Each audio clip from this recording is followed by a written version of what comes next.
तो गाइस आज मैं आपको अभी इधर एक स्पेशल डिश है यहाँ की गिलगित बल्तिस्तान की एक स्पेशल डिश है, वो मैं आपको दिखा रहा हूँ।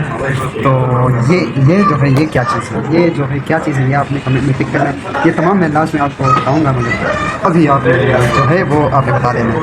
बेसिकली ये जो है होल पाकिस्तान में किसी कोई भी नहीं जानता, पूरे पाकिस्तान में कोई भी नहीं जानता इसको। इंडिया में जानते हैं, इंडिया के लोग बहुत ज़्यादा जानते हैं, और पाकिस्तान में स्पेशली बस सिर्फ गिलगित के लोग जानते हैं। तो ये आप चेक करें।